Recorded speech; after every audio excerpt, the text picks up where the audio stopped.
참 잘했습니다. 여러분, 올 한 해 여러분들의 얼굴에 웃음이 많으면 참 좋겠습니다. 삶이 정말 기쁘면 좋겠습니다. 어떻게 하면 웃음이 있고 어떻게 하면 내 삶에 기쁨이 있을까? 여러분, 옆 사람에게 한번 이야기해 주면 되는데요. 이렇게 얘기해 보시죠. 내가 웃으면 됩니다. 이렇게 한번 해보시죠. 예. 아니, 어떻게 하면 내가 기쁘게 살 수 있을까? 내가 어떻게 내 얼굴에 웃음이 있을 수 있을까? 방법은 간단합니다. 내가 웃으면 됩니다. 할렐루야. 내가 웃으면 됩니다. 내가 웃으면. 그러면 나로 인하여 누군가가 마음이 기뻐집니다. 그리고 웃는 사람을 보고 성질내는 사람은 없습니다. 그 사람이 기분이 좋고 그 사람이 기분이 좋으면 표정이 밝아지고 내 마음도 좋아지게 됩니다. 올 한 해 여러분의 얼굴에 웃음이 많기를 주의 이름으로 축원합니다. 기쁜 일들이 많아지기를 주의 이름으로 축원합니다. 그러려면 우리가 생각하고 살아야 하고요. 그리고 관심을 가지고 살아야 합니다. 누군가에게, 바로 옆에 있는 사람에게, 내가 만나는 사람에게 관심을 가지고 살아야 합니다. 사실 그 일은 돈 드는 일은 아닙니다. 내가 조금만 관심을 가지고 살면 나로 인하여 누군가가 행복해질 수 있고요. 누군가가 기뻐질 수 있습니다. 우리에게 주어진 특권입니다. 그런데 우리는 그 특권을 잘 사용하지 않습니다. 돈 드는 것도 아니고 그렇다고 해서 내 소중한 것이 지출되는 것도 아닌데 우리는 그걸 잘하지 못합니다. 그러나 그걸 하기 시작하면 그것으로 인하여 내가 기뻐지고 내 얼굴에 웃음이 있고 누군가가 나로 인하여 행복해지고 기쁨이 충만하게 됩니다. 올 한 해 이런 삶이 여러분에게 있기를 제 이름으로 축원합니다. 영상을 하나 제가 준비했는데요. 우리의 작은 관심이 누군가에게 힘이 되고 용기가 되고 기쁨이 될 수 있습니다. 아멘이시죠? 올 한 해 우리 교회가 여러분 한 사람 한 사람이 누군가에게 이런 기쁨이 되면 좋겠습니다. 아멘이시죠?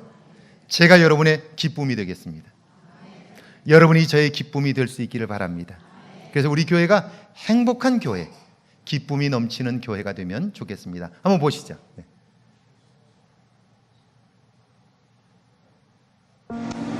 포인트 값 있으세요?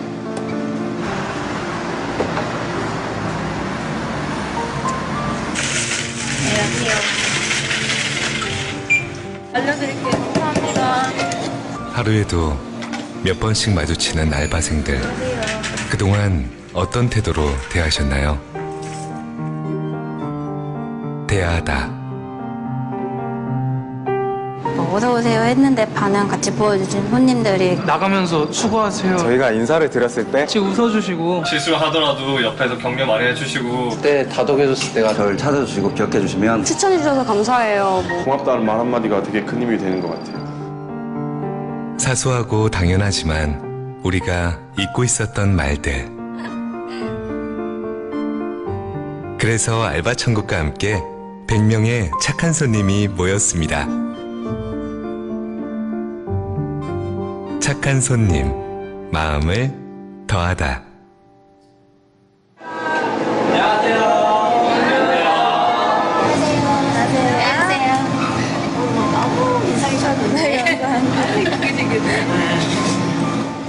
힘드시죠? 우리 딸 생각이 나서 그래? 오늘 발음 무섭겠다. 애들이 설치 나가지 싶는 게 또. 정말 낮에 일하잖아. 아니 인상이 너무 좋으셔서 기억하고 있었거든요. 자주 하세요. 네. 참 잘생겼어요. 저희는 설 때도 열어가지고 일했었어요. 네, 힘들겠다. 힘내세요. 감사합니다. 소리가 참 좋으신 것 같아요. 네, 감사합니다. 잘생기셨어요. 전 여자친구랑 닮으셨어요. 제목 많이 받으시고요. 예, 수고하세요. 반팔 입고 안 추우세요? 그 마스크라도 하고 하시지. 화이팅 하시고 좋은 하루 보내세요. 너무 친절합니다. 감사합니다. 예, 좋은 하루 되십시오. 깜짝 놀랐어요. 아주 없으시다고.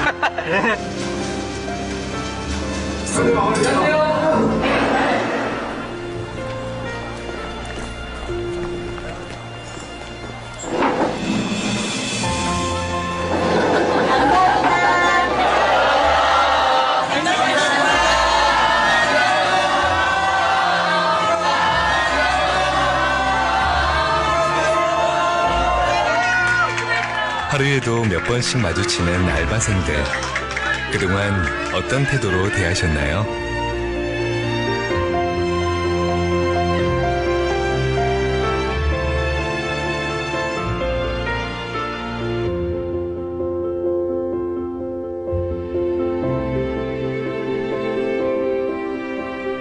알바를 대함에 마음을 더하다. 알바. 여러분 한번 생각 한번 해보세요. 우리는 우리 자신의 얼굴을 볼 수 없습니다. 그런데 우리가 우리 얼굴을 볼 수 있는 이유는 딱 하나입니다. 그것은 다른 사람을 통해서 내 얼굴을 봅니다. 그러면 한번 생각해 보세요. 내 얼굴이 구겨져 있는데, 내 얼굴이 무거운데, 내 얼굴이 침통한데 나를 만난 사람의 얼굴이 밝아질 수 있을까요? 그러니까 내 얼굴이 달라지지 않고는 결코 내가 만나는 사람의 얼굴이 달라질 수 없는 것입니다. 그러면 내 얼굴이 달라지지 않는 한 내가 만나는 사람들의 얼굴은 내 얼굴과 똑같을 수밖에 없습니다. 그러면 하루를 살고 보면 내가 만난 사람들은 모두 다 내 얼굴과 똑같은 사람들을 만나게 됩니다. 똑같은 이야기입니다. 내 얼굴이 밝아지면 밝은 그 얼굴을 보고 그 얼굴이 밝아집니다. 그러면 밝아진 그 얼굴로 인해서 내 얼굴도 밝아질 수 있습니다.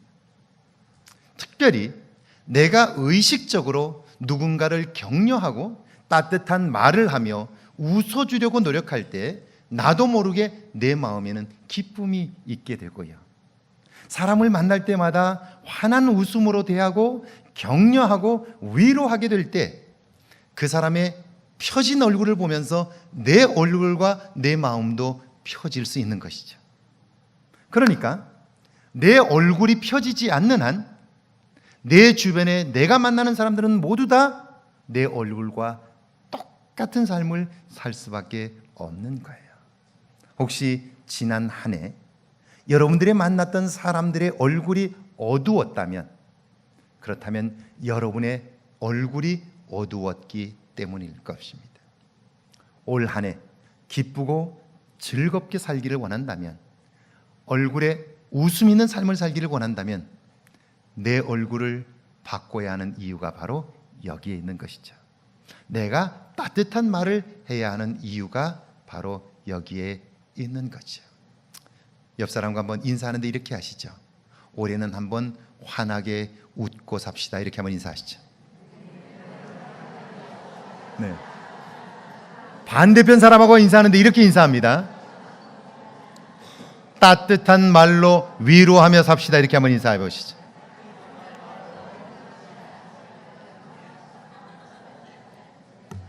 제가 어느 날 이걸 알았어요.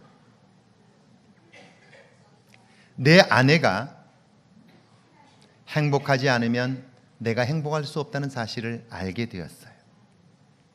내가 웃지 않고는 내 아내가 웃을 수 없다는 걸 알게 되었어요.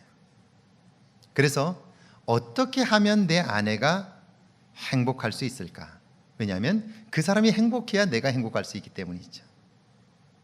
그래서 제 아내에게 아침은 내가 해서 대령하겠다고 그렇게 약속을 했습니다. 제가 아침을 하고, 아침을 우습게 여기시는 분들이 계시는군요.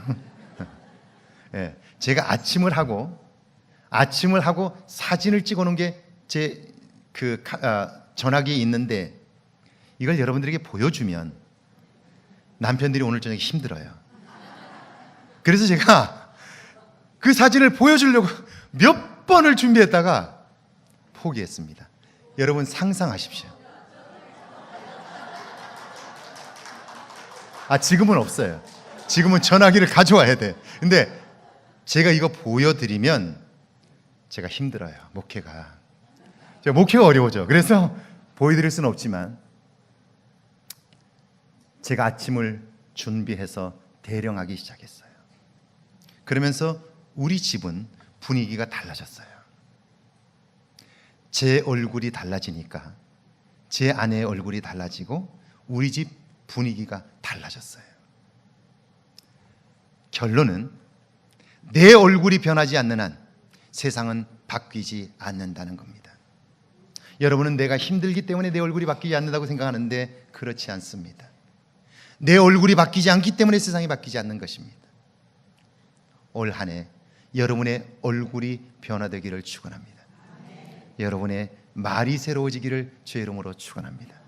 그러면 세상은 달라집니다.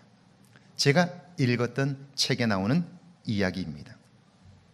미국의 월렌 목사님 부부가 영국 런던을 방문하게 되었습니다.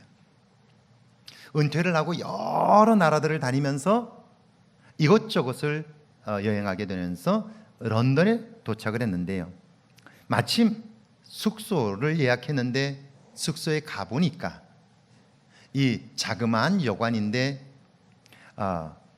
레스토랑이 있고 맥주를 마실 수 있는 바가 있는 그런 자그마한 여관이었습니다. 건너편을 보니까 큰 교회당이 있는데요. 그날 보니까 그날이 수요일인 거예요. 수요일 저녁에 도착해서 호텔에 들어간 거예요. 그래서 빨리 교회 가야지. 그렇게 생각하고 이 월렌 목사님 부부가 짐을 던져놓고는 그 맞은편에 있는 교회를 간 거예요. 오래된 교회이고 그리고 웅장한 교회인데 수요일 날이 되어서 예배 가보니까 한 20여 명밖에 없는 거예요. 그래서 예배를 마쳤어요.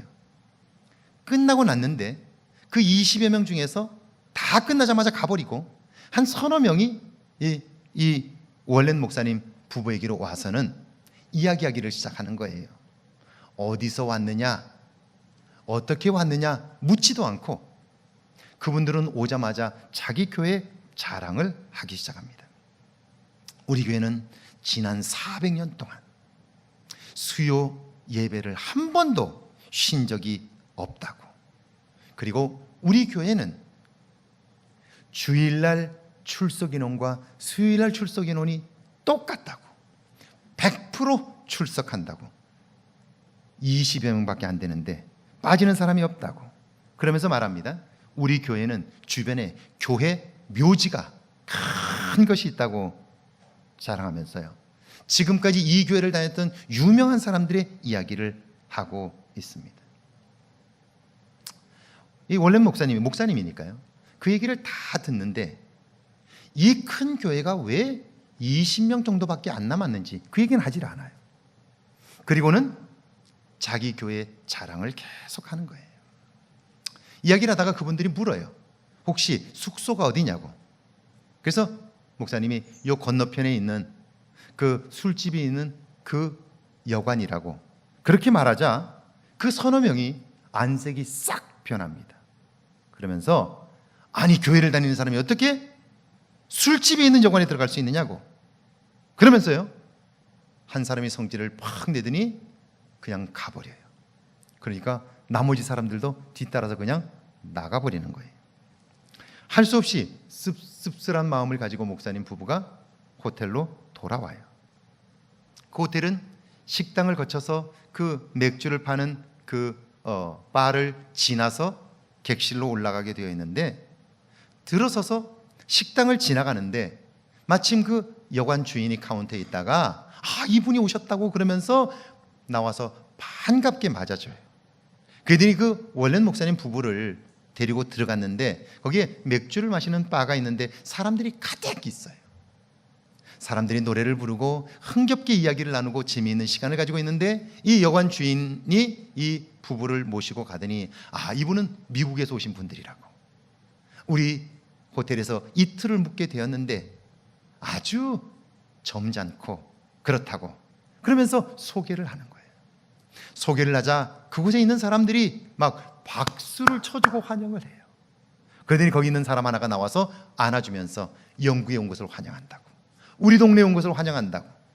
이곳에 온 것을 환영한다고. 그러니까요 이 사람 저 사람이 와가지고 그 두 분을 안아주는 거예요. 그리고는 자기들이 함께 노래를 불러주고 그래요. 목사님은 그곳에서 그 사람들과 재미있는 시간을 보내다가 숙소로 올라왔어요. 숙소로 올라와서 목사님 부부가 이런저런 얘기를 합니다. 그리고 생각합니다. 첫 번째 생각은 뭐냐면 이 여관에는 사람들이 이렇게 많은데 왜 교회에는 사람이 없을까 하는 생각입니다. 여러분, 그곳에는 사람들이 그렇게 많은데 왜 교회에는 사람들이 없었을까요? 그러면서 생각하는 거예요. 식당에는 있는데 교회에 없었던 게 뭘까 생각하게 되면서요. 첫째로, 교회에 들어갔을 때 아무도 자기를 환영하지 않았어요. 예배를 마쳤는데도 불구하고, 자기들이 거기에 처음 가봤는데도 불구하고 그들을 환영하는 사람들이 없었어요. 그리고 자기들의 자랑만 했지 나에 관해서 물어준 적이 없는 거예요. 환영이 없었다는 생각이 들었어요. 두 번째는요, 그 교회는 전통을 자랑했어요. 그리고 자기들이 가지고 있는 것이 옳다고 생각해서 내가 잘 모르기 때문에 그 숙소를 거기다 잡았는데, 그런데 그곳은 나쁘다, 거기 드나드는 사람들은 나쁜 사람들이다 라고 생각을 함으로써 내가 알지 못하고 그 여관을 잡았음에도 불구하고 거기에서 자는 것 때문에 나쁜 사람 취급을 했어요. 그냥 가버렸어요. 이건 편견이죠. 그런데 여관에 갔더니 그곳에 있는 사람들은 개방적이었어요. 미국에서 온 낯선 사람을 맞아줬을 뿐 아니라 안아주었어요. 환영해 주었던 것이죠. 그러면서 생각합니다.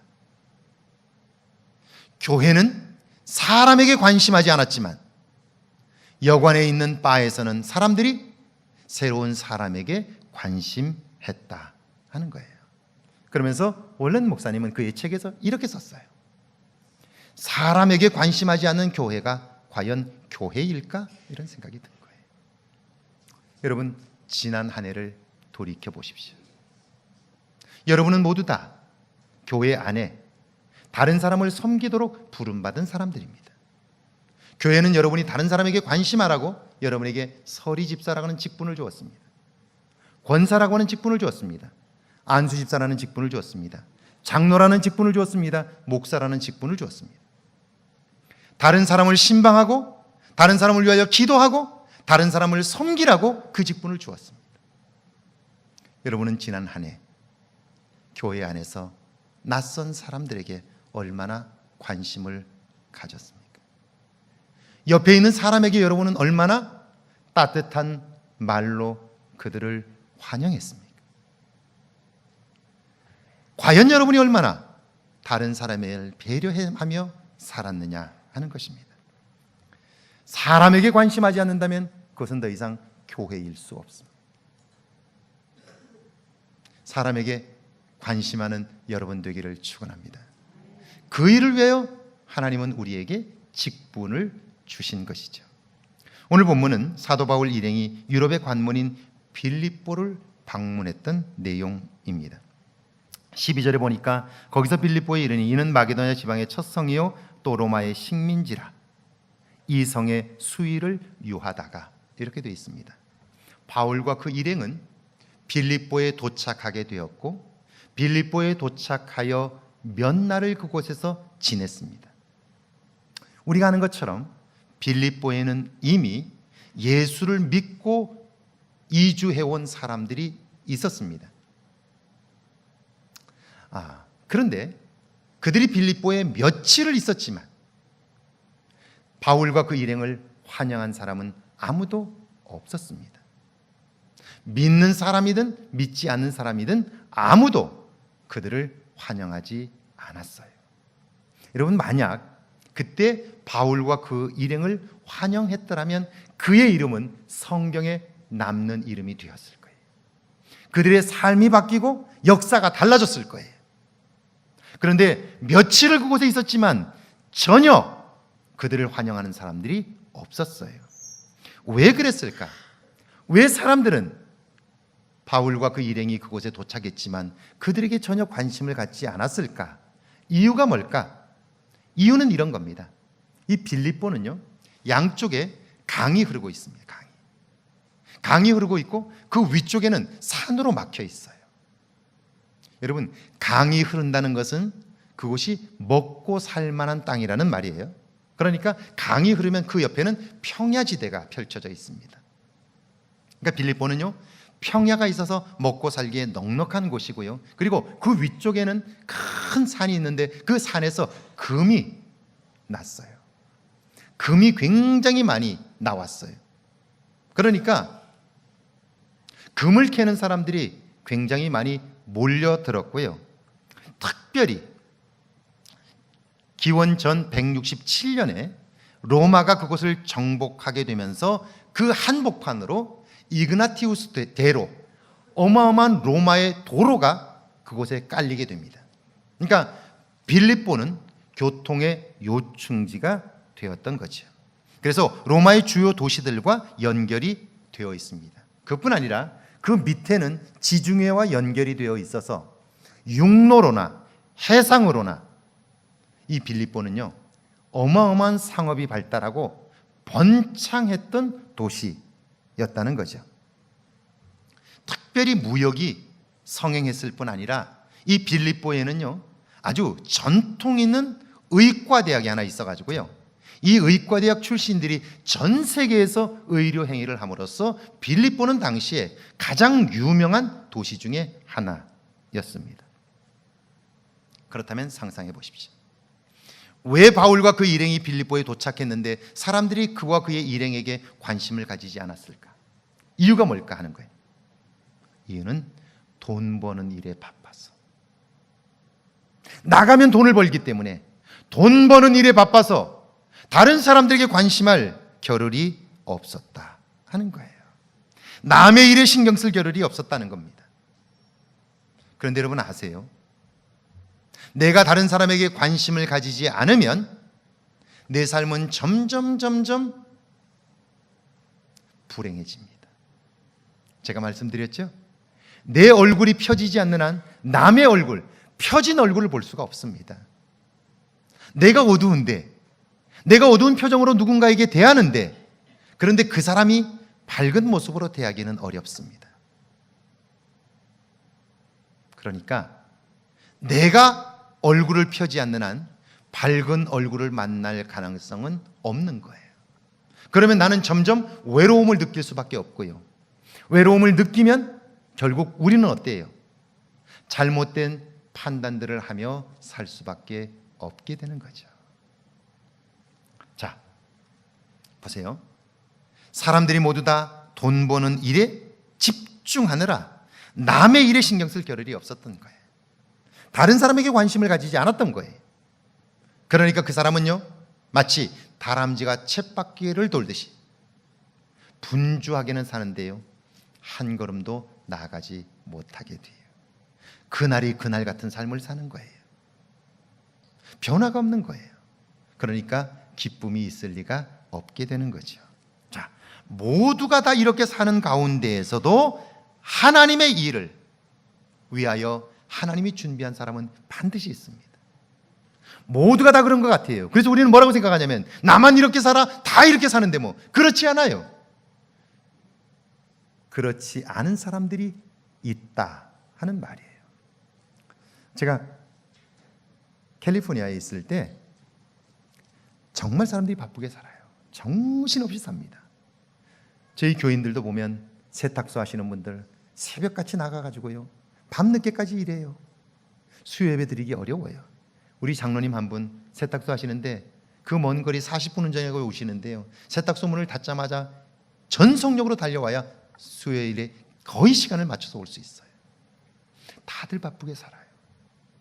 그런데요, 그 중에서도 돈 버는 목적이 다른 분이 계세요. 제가 아는 집사님, 안수 집사님인데 이분은 돈을 정말 많이 버셨어요. 천을 수입해다가 남미 쪽에 파는 일을 하세요. 남미 쪽에 천을 파는 일을 하는데 돈을 엄청나게 많이 버셨어요. 그래가지고 돈을 벌면 제일 먼저 한국 분들이 하는 일이 큰 집을 사는 일이에요.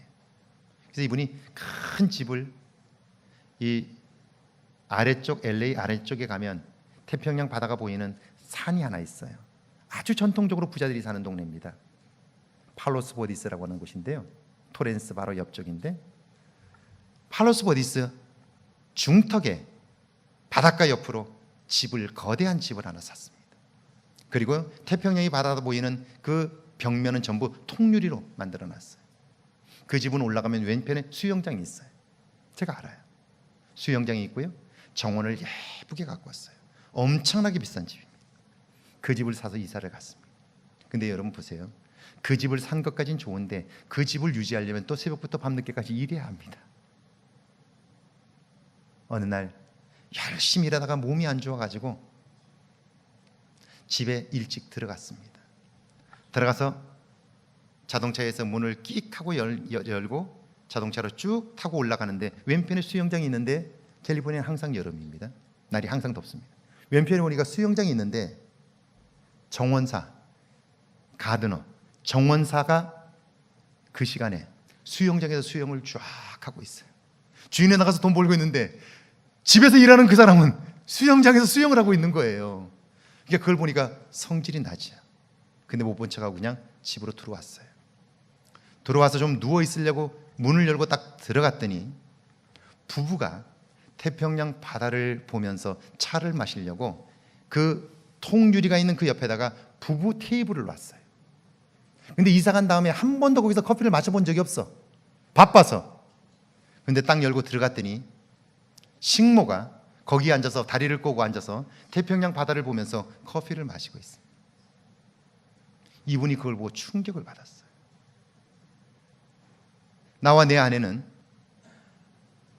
돈 버느라 새벽부터 밤늦게까지 일하는데 집에서 일하는 사람들은 수영장에서 수영하고 있고 커피를 마시고 있는 거예요. 내가 지금 뭐 하고 있나 생각이 든 거예요. 그날 이분이 충격을 받고요. 그 집을 팔아버렸습니다. 그리고 기도하면서 내 인생의 목표를 수정하자. 내가 왜 돈을 벌어야 하느냐? 내가 왜 살아야 하느냐? 무엇 때문에 일하느냐? 생각을 다시 했어요. 그리고는 목표를 정했습니다. 내가 돈 버는 이유는 생명을 살리기 위함이다. 복음을 전하기 위함이다 라고 해서요. 그때부터 이분은 선교를 위해서 돈을 쓰기 시작하고 자기 직원들이 한 4,500명 되는데요. 직원들을 위해서 내가 직원들을 먹여 살리겠다 해서 직원들을 위해서 내가 살겠다라고 결심을 했어요. 중국 선교를 위해서 이분이 후원을 하고 개척교회를 위해서 봉고차를 사서 무조건 전달해 주는 일을 하고요. 여름이 되면 500명이나 되는 직원들을 비행기를 빌려가고 전체로 휴가를 보내죠. 심지어는 용돈까지 줍니다. 하와이에 가서 휴가를 보내는 식구들마다 식구들 따라서 1인당 300불씩 해서 4식구면 1200불씩을 휴가비로 주고 비행기를 대절해서 같이 보내주고 그 일을 해요. 제가 그분을 만나니까 그분이 이렇게 얘기를 해요. 돈을 모으려고 했을 때는 돈 버는 즐거움이 없었는데 돈을 쓰기 시작하면서 돈을 버는 즐거움이 얼마나 큰지 모른다고. 할렐루야. 아멘을 잘 안 하시. 돈 쓰는 즐거움을 잘 모르시는군요. 너무너무 행복하다는 거예요. 그뿐 아니라 하나님이 도와주시는 걸 발견하기 시작하는 거예요. 자 보세요. 모든 사람들이 다 그렇게 사는 것 같아요. 그렇지 않습니다. 다르게 사는 사람이 있습니다. 아무도 바울과 그 일행을 환영하지 않았어요. 그런데 다 그런 것 같은데 그렇지 않습니다. 13절과 14절에 보면 안식일이 되어서 기도처를 찾았어요. 그런데 어디가 어딘지를 잘 모르기 때문에 누군가에게 물어봐야 되는데 강가에 여인들이 있습니다. 그래서 여기 기도할 만한 곳이 있느냐라고 물었더니 그 중에 한 사람, 여기 루디아라고 하는 여인이 그 이야기 중에 기도처가 어디쯤에 있느냐라고 묻는 기도라는 말에 마음이 확 동하고요. 관심을 가지게 되었어요. 여러분, 기도하는 사람에게는 기도라는 말이 확 들리지만 기도하지 않는 사람에게는 기도라는 말이 들릴 리가 없어요. 루디아는 기도하는 사람이었어요. 그러니까 그 말에 확 마음이 쏠렸고요. 그 말을 듣자마자 자기 집으로 모시게 되었어요. 모시고 하나님의 말씀을 듣게 되었고요. 루디아는 그 이야기를 들으면서 이분과 함께 신앙생활하면 좋겠다라고 여겨서 가려고 하는 그분을 붙잡고 어디 거처할 곳이 있겠느냐고. 없다고 하자. 그럼 우리 집에 머물라고. 여러분 보세요. 바울과 그 일행이 그 집에 머물면 식사 대접해야 돼요. 방을 주고 청소해 줘야 돼요. 뒤치다거리 해줘야 돼요. 힘들고 어려울 수 있어요.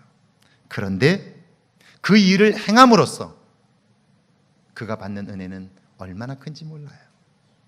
여기 보니까 그와 그의 집이 모두 세례를 받게 되었고요. 그리고 그곳이 여러분 유럽 최초의 교회가 되었어요.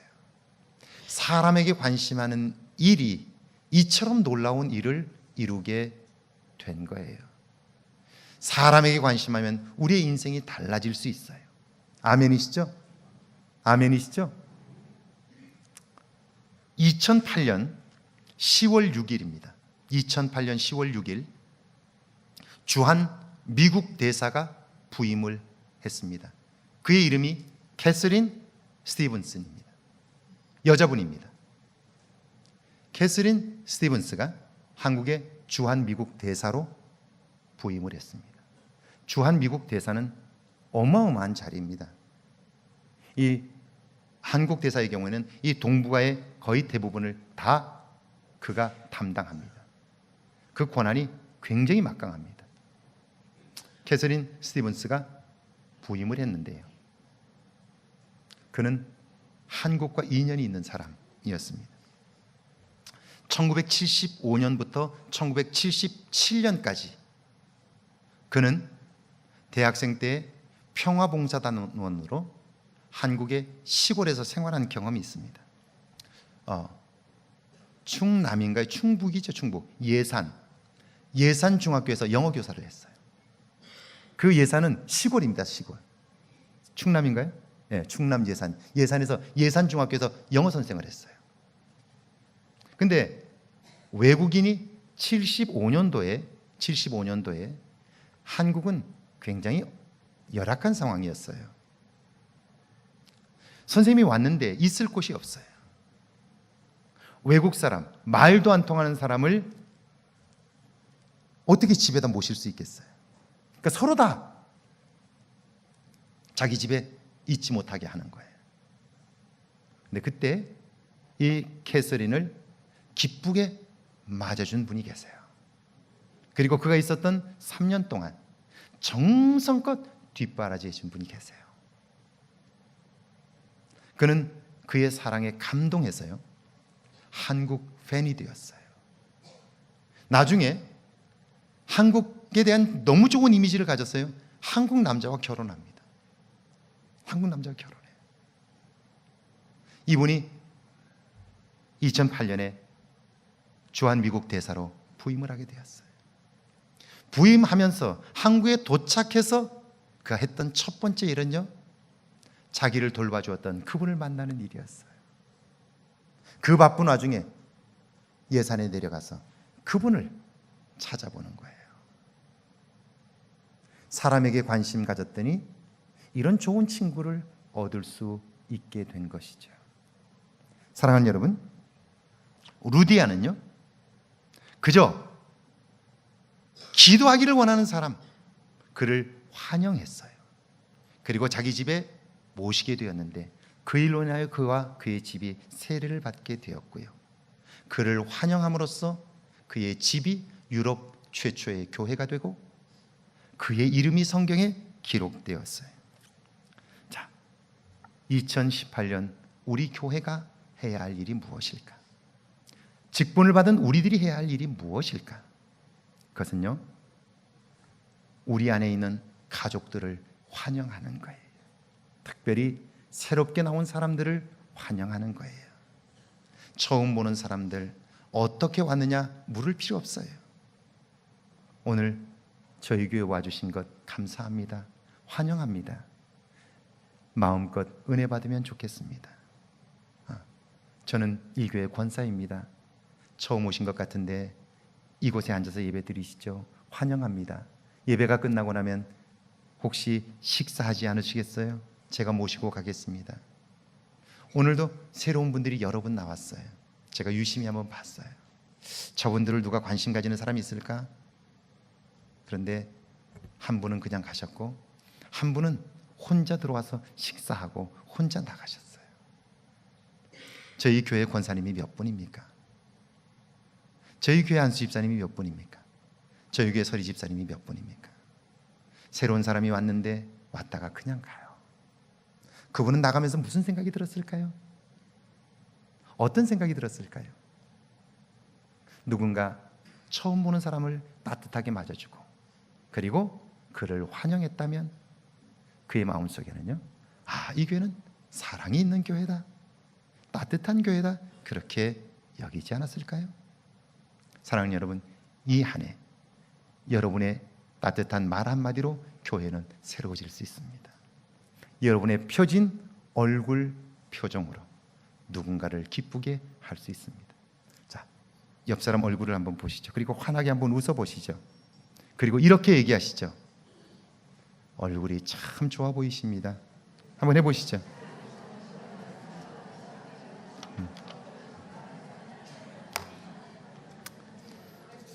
이렇게 얘기하면요, 꼭 이런 분이 계십니다. 이런 분이 계셔요. 아, 난 거짓말 못해. 난 있는 대로 밖에만 얘기 못해. 이런 사람이 꼭 있어요. 그건 거짓말이 아니고 사랑의 말입니다. 믿음의 말입니다. 할렐루야. 여러분에게 올 한 해 이런 은혜가, 제가 이제 볼 거예요. 저를 만나면 여러분은 항상 이렇게 얘기해 주셔야 돼요. 목사님, 은혜 충만해 보이십니다. 이렇게 얘기해 주셔야 돼요. 아시겠죠? 아시겠죠? 그러면 제가 꼭 이렇게 얘기할게요. 많이 달라지셨습니다. 제가 꼭 이렇게 얘기할게요. 아시겠죠? 기도하겠습니다.